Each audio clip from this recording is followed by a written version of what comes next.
Greetings. I would like to welcome you to this week's F-Stop, the show where we get to the bottom of how fantastic films fill our heart with a million different feelings. Make us feel light, make us feel sorrow, and make us laugh, make us cry, and how not so fantastic films make us cry, but perhaps for a different reason. This week, as you probably worked out, we're concentrating on the genre of horror. A genre that's purposely sought out to terrify us out of our wits for decades now. Horror films are perfect for the big screen. Huge contrasts in light and colour, and flashing visuals, and a huge build-up of dreads with great sounds to intensify and drive that horrific atmosphere.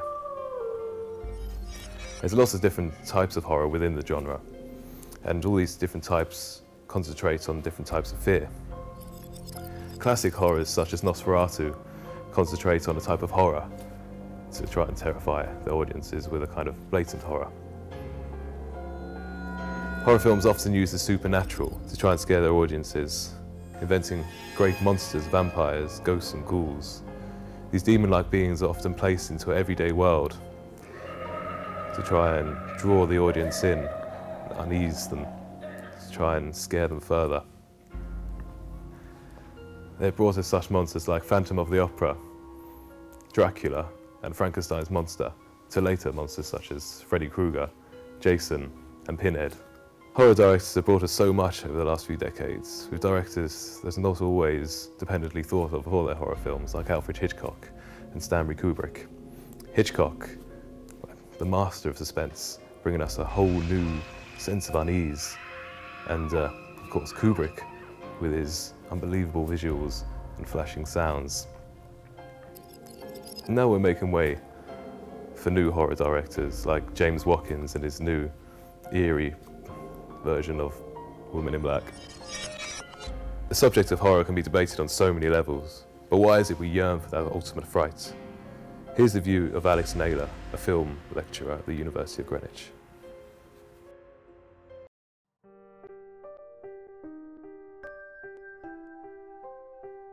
I don't think that it quite evolves, as in that there are permanent changes of style.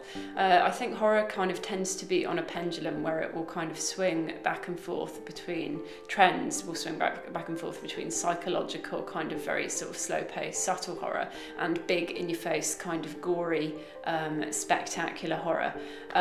However, I think horror does always tend to kind of reflect anxieties that mean something to the audience at the time. I think that people enjoy the experience, but why people enjoy the experience of being scared and disturbed by fictional things is a question that horror scholars and people who write about horror and people who write about culture in general kind of never satisfactorily answer. The fact is that we do enjoy these experiences. Some people say it's the adrenaline. Some people say it's also a safe way to address things that people find really disturbing, like death or particular contemporary anxieties, that stories let us kind of explore this stuff and engage with it and be bothered by it, but in a sort of safe environment, that when the film is over, then the horror is over and it's put back in its box and we're kind of to some extent reassured. For me, it's more about the way the horror is sort of put across and the style of it, and whether, however this horror, whether it's a kind of a supernatural threat or whether it's sort of something science fictional or whether there is no fantastic element or whatever, it's more about whether it's done convincingly enough to kind of pull me in and really sort of convince me that this is something threatening and bothering and insidious and disturbing for 1.5 hours. An interesting view on horror, but why is it a human urge to put ourselves in these hostile environments? And why do these horror filmmakers make these films that fuel these urges? Maybe, perhaps, just maybe, these films are made to warn us. Think about that tonight when you're tucked up in bed. Here's an interview of Alex Hamilton Tomlinson about her new film, Alone. So on the show today we have Alex Hamilton Tomlinson, the rising star from the new film, Alone. Oh, how are you doing, Alex? Very nice to meet you. A really good thing. Oh. Yeah. Interesting set you've got here. Who's your friend? You're referring to my girlfriend, Oh. Alice Lucia.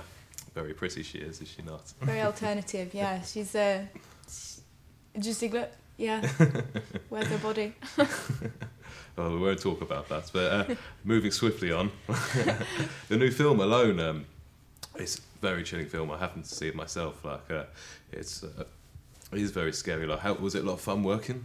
Yeah, absolutely. It was great fun. It was really relaxed on set. There was no pressure. It was just fun all round, and it was different for me. It was a challenge, and I loved it. Oh yeah, was it very spooky? Obviously, it looks very spooky, the final take. But I mean, how was the actual set taken?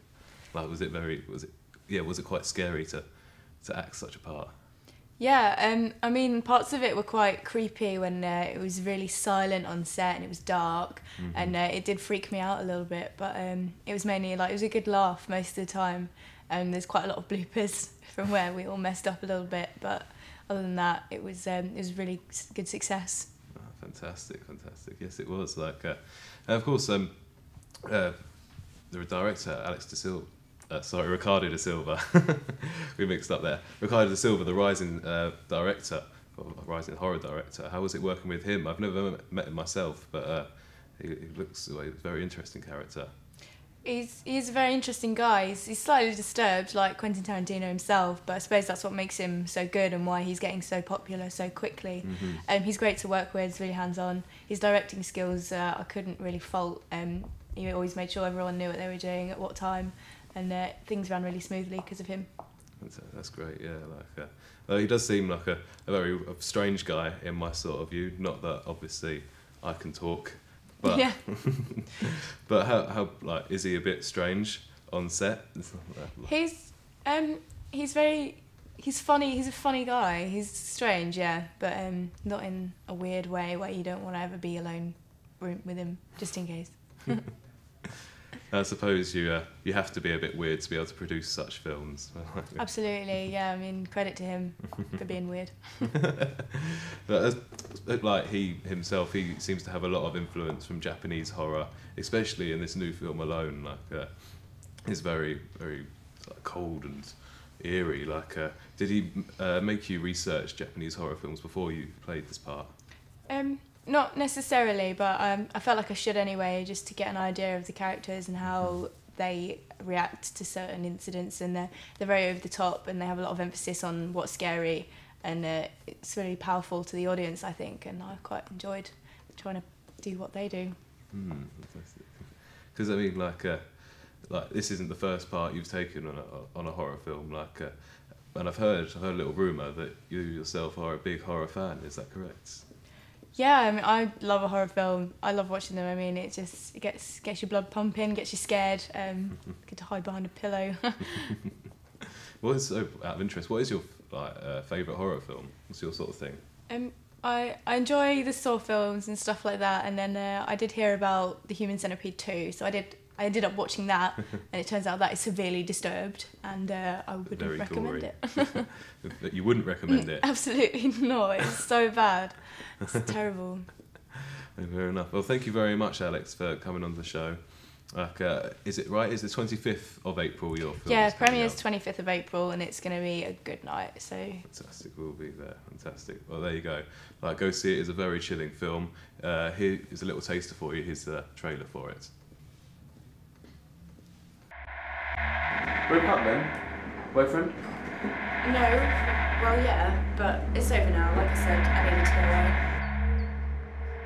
So you're new here? Yeah, I arrived today actually. I needed to start fresh, so I'm going to see. You picked the wrong place. Apparently this building is haunted. You're not safe here. Something in this building.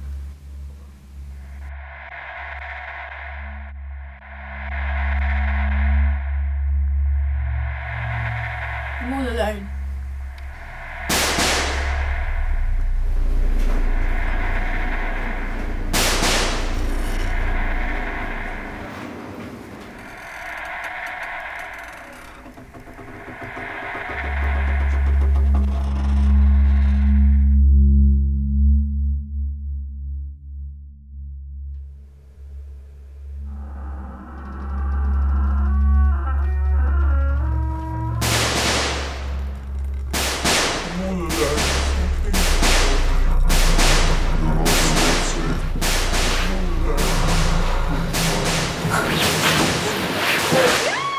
stop now, or you will die.